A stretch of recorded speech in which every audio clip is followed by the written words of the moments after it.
Assalamualaikum warahmatullahi wabarakatuh. Pemirsa, saya Sandrina Malakiano kembali menjumpai Anda dalam Tafsir Al-Misbah, mengenal Juz Amma bersama Ustadz Quraisy Shihab. Surat yang akan diurai atau dikupas oleh Ustadz Quraisy kali ini adalah surat Asy-Syams. Dan untuk mengawali surat ini, Allah bersumpah dengan matahari dan waktu duha. Oleh ulama tafsir, petunjuk atau hidayah Allah ditamsilkan dengan matahari, yang berarti mampu menyinari alam raya, termasuk yang di dalamnya ada manusia. Melalui surat Asy-Syams yang berjumlah 13 ayat ini, Allah hendak memperingatkan manusia untuk selalu melakukan hal-hal yang baik dan menghindari keburukan. Jika manusia tidak mampu mengikuti anjuran itu, maka Allah akan memberikan imbalan berupa kematian abadi, yaitu neraka.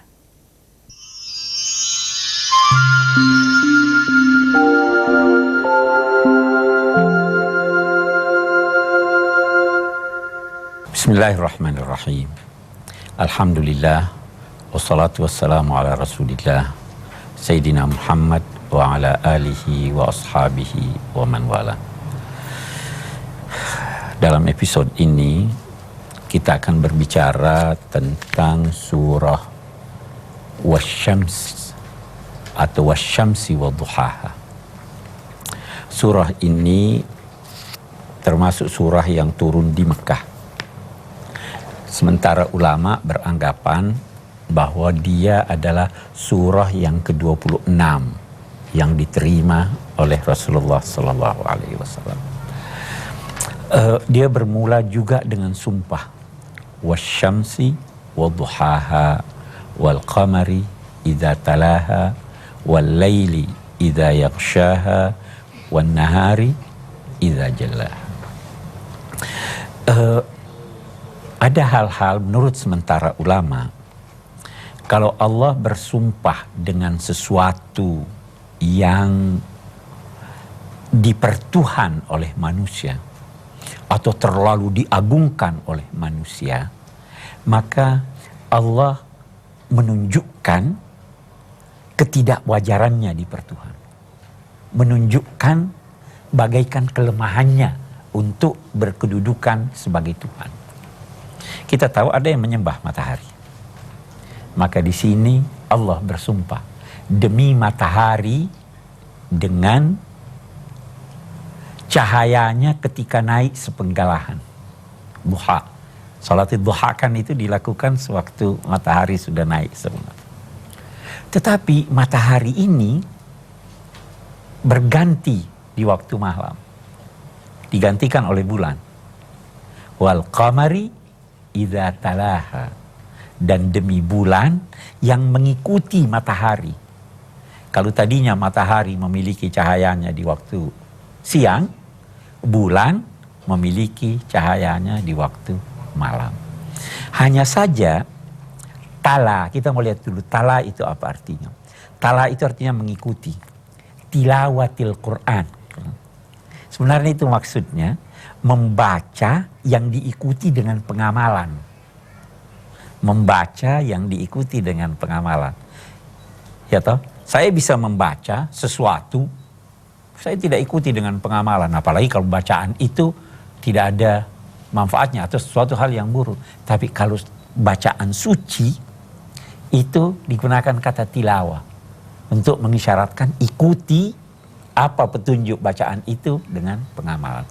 Matahari juga begitu sebenarnya, mengikuti dengan memberikan cahayanya, walaupun cahaya bulan itu sebenarnya bersumber dari cahaya matahari, ya kan?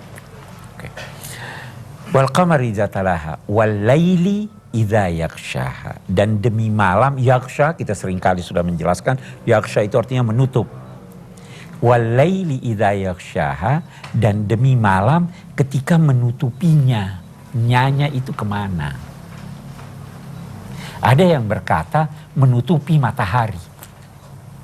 Itu cahayanya matahari terlihat di waktu malam? Tidak.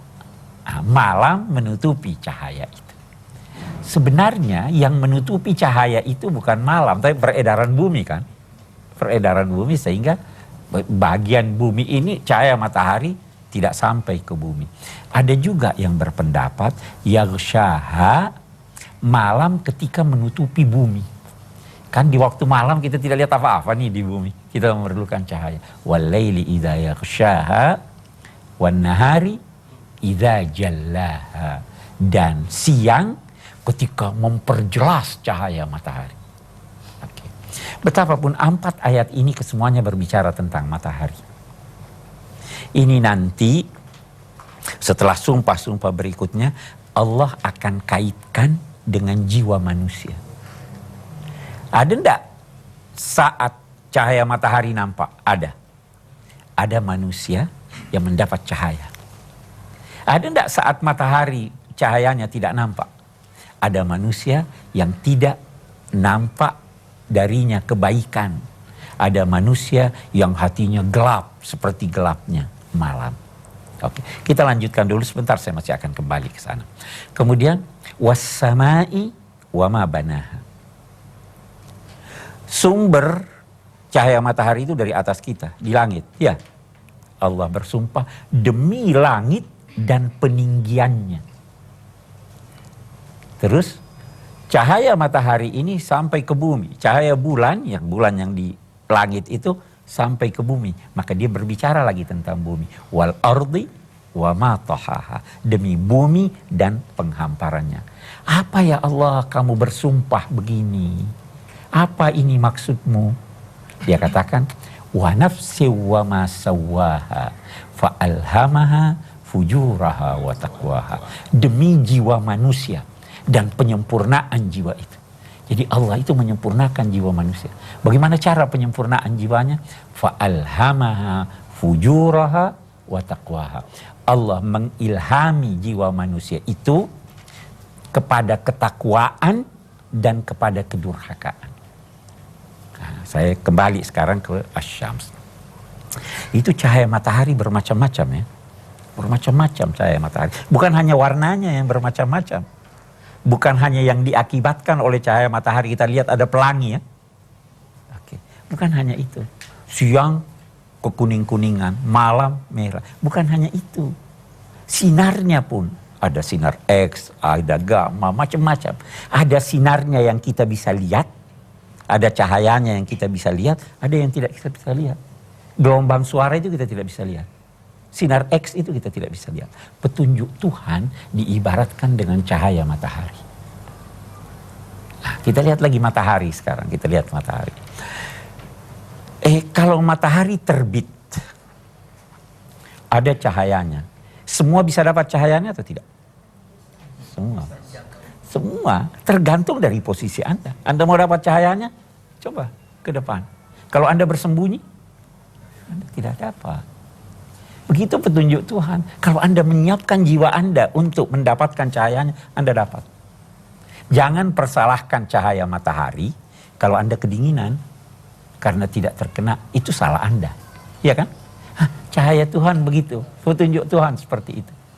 Nah, kita lihat lagi. Bisa tidak cahaya matahari itu saya pancarkan ke sini terus memantul? Bisa tidak cahaya itu memantul? Bisa ya?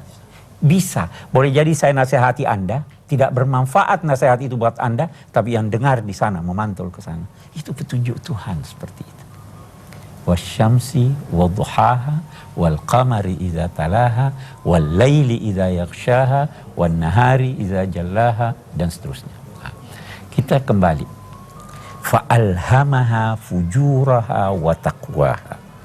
Allah menyempurnakan jiwa manusia. Kenapa dulu dia sempurnakan jiwa manusia? Dia tidak menguji kecuali setelah siap diuji. Tujuan kita diciptakan ini apa toh? Diuji Tuhan. Oke. Dia tidak uji kalau Anda tidak siap diuji. Dia siapkan sarananya. Baik. Saya beritahu kamu ini kebajikan. Saya beritahu kamu ini kejahatan. Kamu saya mau uji, yang mana yang kamu pilih? Fa'alhamaha fujuraha wa taqwaha. Allah mengilhami setiap jiwa kedurhakaan dan ketakwaan. Saya mau beri contoh. Siapa di antara kita, di antara manusia, yang tidak menganggap mencuri itu buruk? Pencuri pun tahu itu buruk. Buktinya dia sembunyi-sembunyi mencuri. Iya kan? Itu ada perolehan harta, Allah beritahu, hei, fa'alhamaha fujuraha, diilhami oleh kepada setiap jiwa. Ini durhaka kalau kau mencuri. Kalau dagang baik-baik ambil untung. Itu ketakwaan. Kita ambil contoh yang lain. Hubungan lelaki dan perempuan. Normal kan itu, laki senang perempuan, perempuan senang laki. Siapa yang suka perzinahan? Yang berzina itu tidak mau orang lain berzina pada ibunya, pada anaknya, dan lain-lain sebagainya. Mau nggak? Nggak mau dia. Itu diilhami Tuhan setiap jiwa. Bahwa untuk hubungan seks, maka perzinahan buruk. Dan semua menganggap yang baik itu adalah yang melalui ketentuan dan peraturan. Itu contoh saya berikan. Bahwa Tuhan mengilhami setiap jiwa kebaikan dan keburukan. Kita ini manusia, makhluk dwi dimensi. Fa'alhamaha fujuraha wa taqwaha. Baru dia katakan, qad aflaha man zakkaha wa qad khaba man dassaha. Beruntunglah orang yang menyucikan dan mengembangkan potensi-potensi kejiwaannya yang baik. Dan buruk, celaka, siapa? Wa qad khaba man dassaha. Yang menutupi potensi kebaikannya. Ada orang gak mau berbuat baik. Beruntunglah orang yang mengembangkan potensi-potensi baiknya, mengembangkan, menyucikan jiwanya, dan rugi orang yang memendam dia punya potensi keburukan, kebaikan itu. Saya kira ini, mari kita lihat satu fragmen, kemudian kita berdiskusi.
Wah, coy, gile bener nih coy, mentok. Nggak tahu gua hari ini mentok banget, kenapa ya? Kok bisa begitu sih? Biasanya kan lancar-lancar saja. Lagi ada masalah dengan pacar kali. Nggak ada aja lo.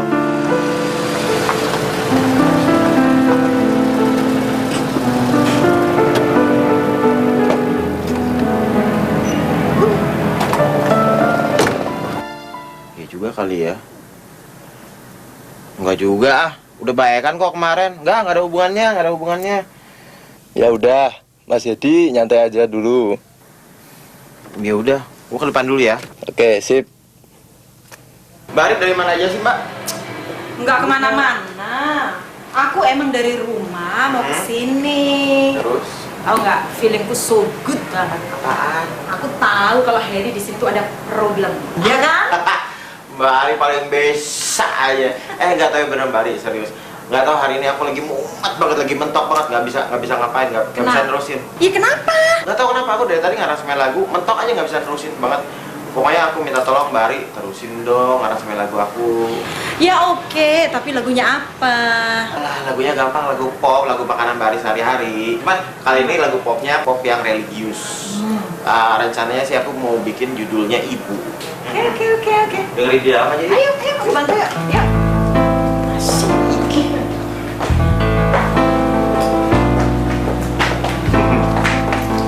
Mentok. Mana?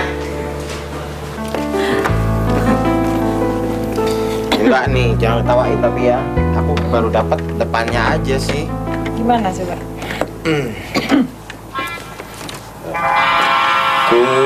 Ku teringat senyummu, Ibu. Ku terkenang. Di sini nggak enak nih, He. Di Aku sini nggak dapat chordnya.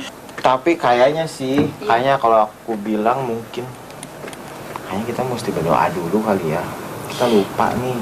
Ya Allah, iya Het ya. Lagu pop religius ya, kita kayaknya mesti berdoa dulu kali. Iya, oke lah, sip lah, kita berdoa yuk. Yuk. Berdoa. Astagfirullahaladzim. A'udzubillahi minasyaitonirrajim. Bismillahirrahmanirrahim. Ya Allah, ampunilah segala khilaf dan dosa kami. Ya Allah, semoga Engkau melindungi kami. Ya Allah, bantulah kami dalam menyelesaikan aransemen lagu yang akan kami buat ini. Semoga Engkau sudi mengabulkan doa dan permintaan kami. Amin. Amin ya Rabbal Alamin. Amin. Mbak, kayaknya ini sekarang aku udah oke deh. Udah dapat wahyu. Mana ada orang biasa dapat wahyu, Het. Wahyu itu hanya diberikan kepada para nabi. Kalau kita ini hanya dapat ilham dari Allah, dan itu pun patut disyukuri. Udahlah, ayo kita mulai lagi. Coy, siap ya? Langsung take. Pakai headphone ntar kita ya. Bismillahirrahmanirrahim. Oke, Bos.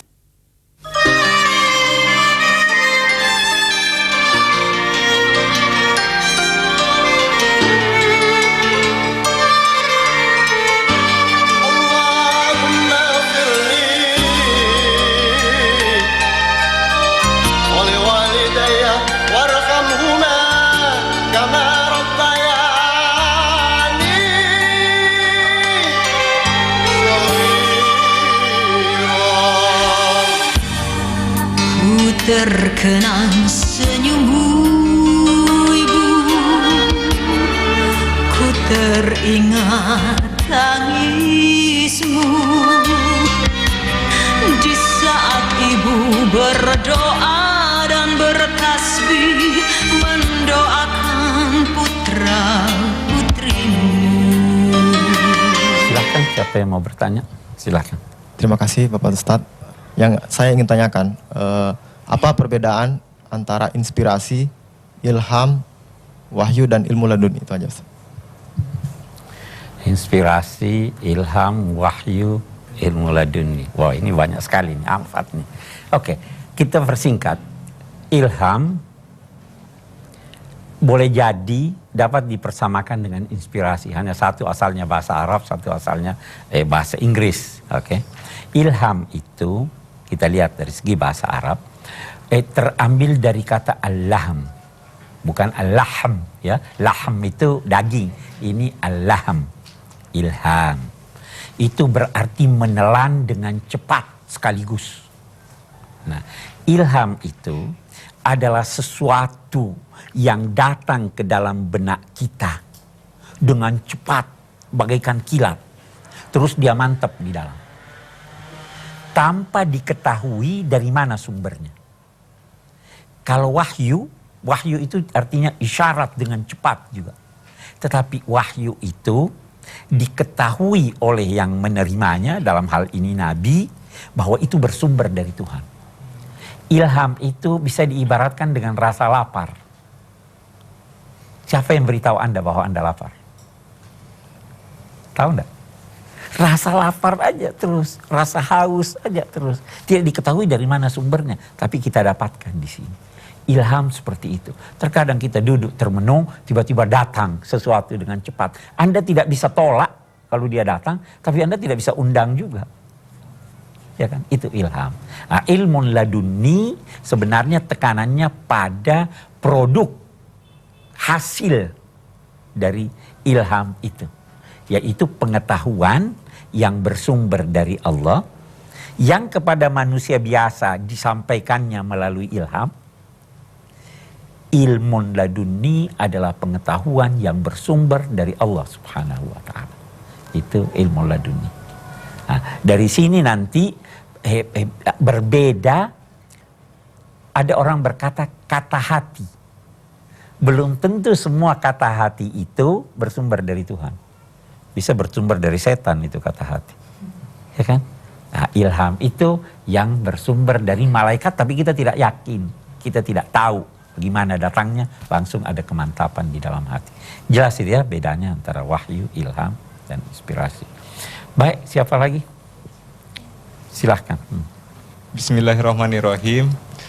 Ada sebagian ulama yang mengatakan bahwa ada nafs ilahiyah, nafs mutmainnah, terus nafs kamilah sama nafs ilahiyah. Nah, mereka mengatakan bahwa nafs ilahiyah itu adalah nafs tertinggi. Nah, yang ingin saya tanyakan, apakah Nabi Muhammad ini berada di dalam tahap jiwa yang mana gitu? Terutama menurut pandangan mereka tentunya. Terima kasih. Sekarang begini. Ada istilah-istilah yang digunakan oleh ilmuwan atau ulama, tetapi tidak digunakan oleh Al-Quran. Ada istilah yang digunakan oleh Al-Quran. Nah, istilah yang digunakan oleh Al-Quran untuk menunjuk Nabi Muhammad dan puncak dari kedudukannya di sisi Tuhan adalah abd. Abd. Tabarakallazi nazzala al-furqana ala abdihi. Ya toh? Ini berarti bahwa Nabi Muhammad sudah mencapai tingkat di mana seorang manusia itu ditugaskan Tuhan untuk menjadi seperti itu. Kenapa? Karena wa ma khalaqtul jinna wal insa illa liya'budun. Nah, Nabi Muhammad sudah ditunjuk sebagai abd. Subhanalladzi asra bi abdihi. Itu satu. Nah, kalau dia sudah mencapai puncak, tentu istilah Al-Quran adalah abd. Nanti kita mempunyai lagi istilah-istilah lain. Ada istilah lain itu yang digunakan oleh ilmuwan atau ahli tasawuf dan sebagainya. Insan kamil, nafs ilahiyah, itu Al-Quran tidak mengenal istilah itu. Nah, memang ada istilah nafsul mutmainnah. Kita pernah bahas, ya ayyatuhan nafsul mutmainnah. Nah, nafsul mutmainnah juga ini bisa bertingkat-tingkat. Sayyidina Abu Bakar waktu mendengar itu ayat, ya ayyatuhan nafsul mutmainnah, irji'i ila rabbiki radiyatan mardiyah, beliau berkata, waduh, alangkah indahnya ini. Maka Nabi berkata, engkau nanti sebelum kematianmu akan dipanggil dengan ya ayyatuhan nafsul mutmainnah.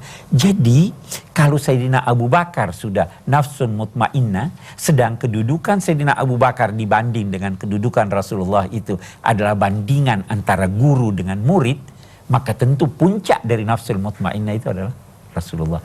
Jiwa yang tenang apapun yang terjadi. Saya kira itu bahasa Al-Quran seperti itu. Nah, nanti bahasa manusia, insan kamil, manusia yang sempurna. Di mana kesempurnaan manusia ini? Kesempurnaannya adalah bahwa dia menjadi hamba Tuhan yang sempurna. Saya kira jelas begitu ya. Baik, kita bisa lanjutkan saya kira bahasan kita. Apa lanjutannya? Fa'alhamaha fujuraha wa taqwaha qad aflaha man zakkaha wa qad khaba man dassaha. Zakkaha bisa berarti menyucikannya, bisa berarti mengembangkannya. Pendidikan itu adalah mengembangkan potensi-potensi positif manusia. Belajarlah, berusahalah untuk terdidik sehingga suci jiwa Anda. Celakalah orang yang menutupinya. Anda punya potensi positif, jangan ditutupi itu. Ya toh? Nah, baru setelah itu Allah memberikan contoh tentang sekelompok orang atau satu masyarakat yang tidak menyucikan jiwanya. Siapa itu? Kadzabat Samudu bitagwaha.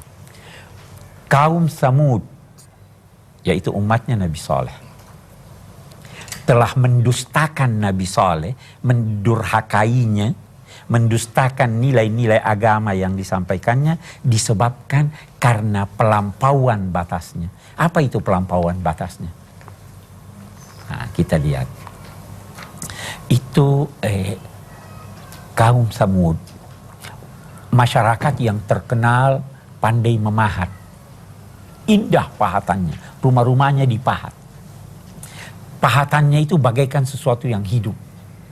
Maka mereka tidak percaya pada Nabi Saleh. Dia katakan, kami mau bukti. Maka Allah memerintahkan Nabi Saleh ambil suatu batu karang. Dari batu karang itu, bukan dipahat batu karang itu. Dari batu karang yang besar itu muncul seekor unta yang hidup. Yang mana lebih hebat sekarang ini? Kalau mereka seakan-akan hidup, pahatannya ini benar-benar hidup. Baru diberitahu, ini sekarang naqatullah. Ini mukjizat, ini bukti kebenaran saya, ini unta yang dianugerahkan Allah. Dia harus minum sehari, kamu minum sehari. Jangan ganggu dia kalau dia minum. Tetapi karena ini masyarakat adalah masyarakat yang bejat, apa yang idzin ba'atsa ashqaha faqala lahum rasulullahi naqatallahi wa suqiyaha. Tampil orang yang paling bejat dalam masyarakat itu. Begitu tampil gelagatnya mau membunuh unta ini, Nabi Saleh secara tergesa-gesa berkata, naqatallahi, unta Allah. Apa maksudnya unta Allah? Hei, jangan ganggu unta Allah. Wasuqiyaha, jangan ganggu minumannya. Tapi mereka enggan. Disembelih oleh satu orang. Fa'aqaruha. Menarik nih. Ayat ini berkata mereka menyembelihnya. Yang sembelih sebenarnya cuma satu orang. Kenapa dia katakan mereka? Padahal yang menyembelih cuma satu orang. Karena yang lain setuju. Sesuatu yang dinamai kelompok masyarakat itu adalah yang menyetujui perlakuan satu orang. Ya? Jadi kalau ada satu orang berdosa lantas Anda setuju, Anda ikut berdosa.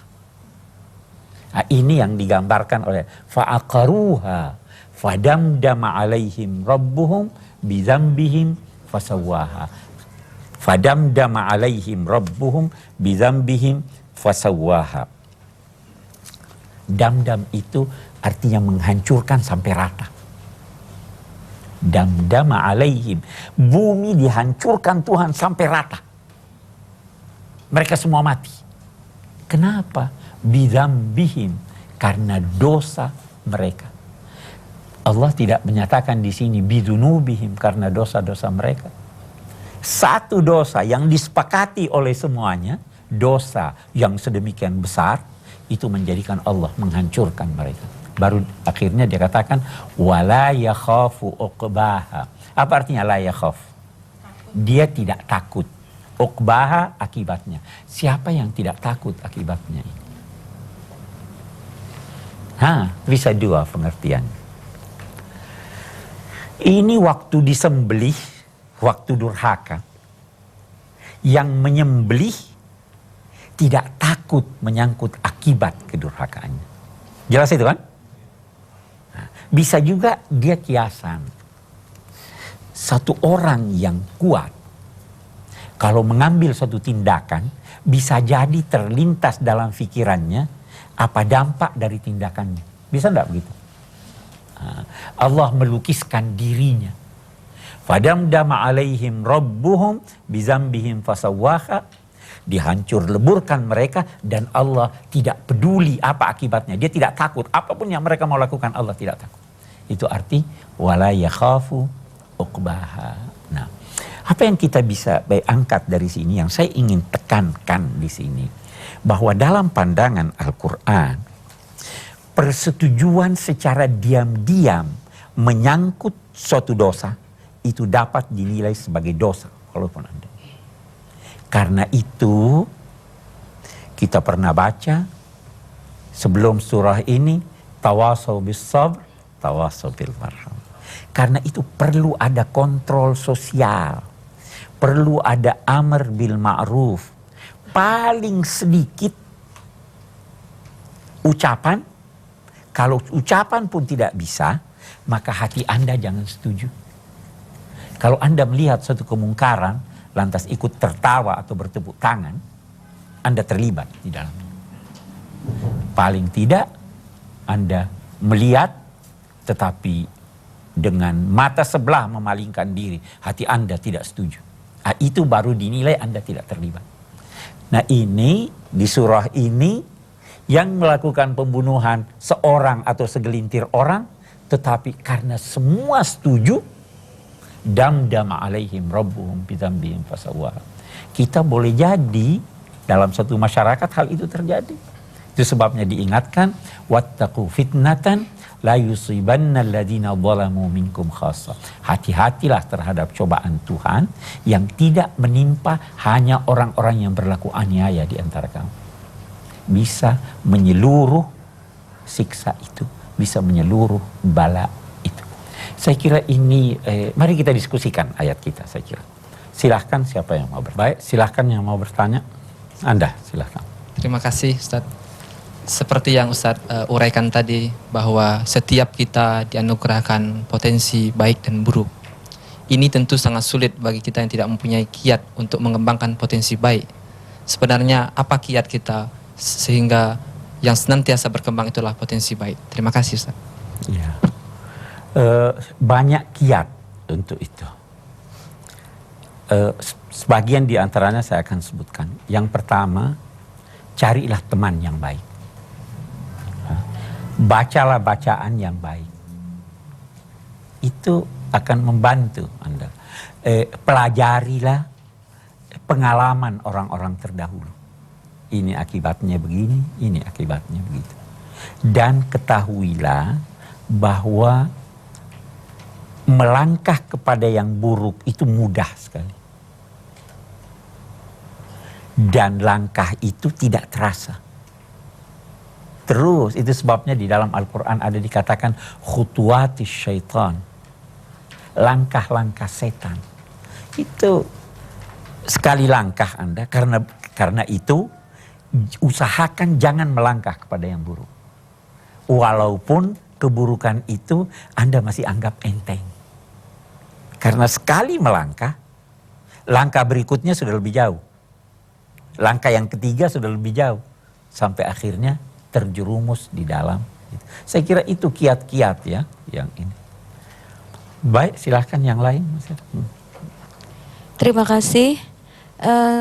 Saya ingin minta pendapat atau mungkin penjelasan antum tentang asrar atau hikmah dari pengangkatan cerita dari kaum Samud ini dikorelasikan dengan Qasam yang pada ayat-ayat sebelumnya bercerita tentang matahari dan segala yang meliputi perkembangan, jadi korelasi di antara hal tersebut.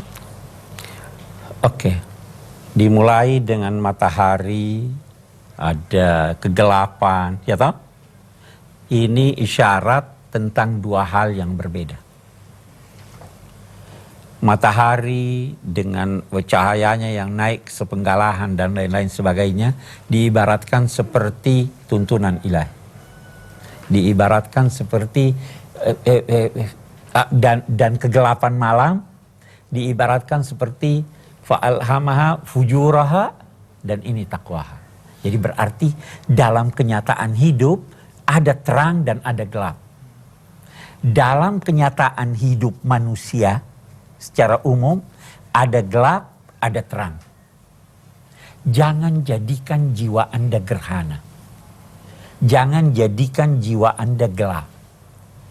Beruntung, itu lanjutannya kan? Qad aflaha man zakkaha.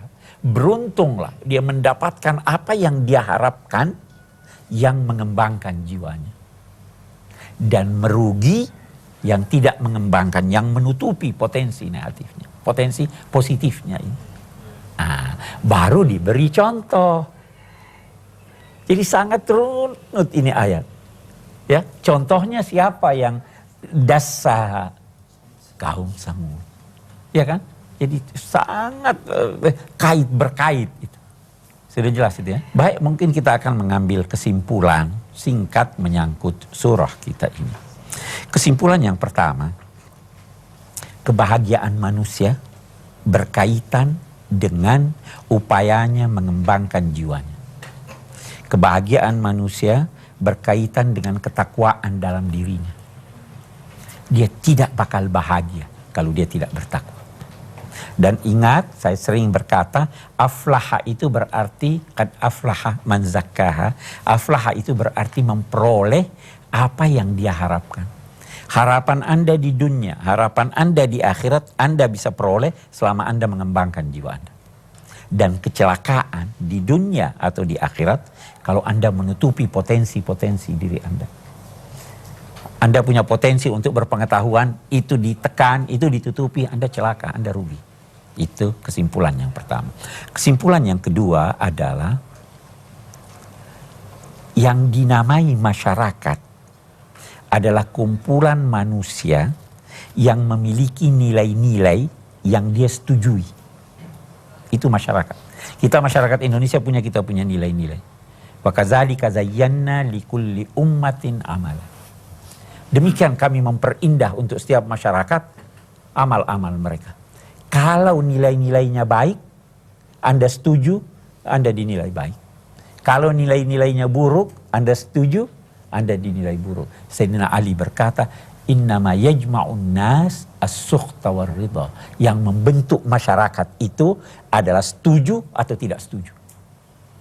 Yang tidak setuju, masyarakatnya di sini. Yang setuju, masyarakatnya di sini.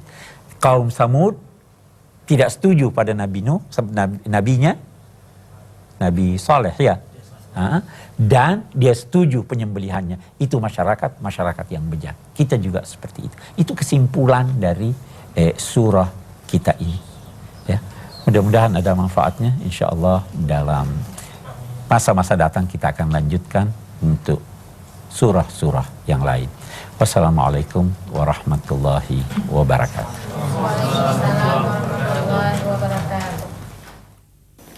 Kebahagiaan manusia adalah mereka yang berhasil mensucikan dan mengembangkan dirinya dengan dilandasi oleh ajaran Allah dan Rasul-Nya. Demikian pemirsa uraian mengenai surat Asy-Syams, dan semoga apa yang kami tampilkan memberi manfaat bagi kita semua. Saya Sandrina Malakiano pamit dulu. Wabillahi taufiq wal hidayah. Wassalamualaikum warahmatullahi wabarakatuh.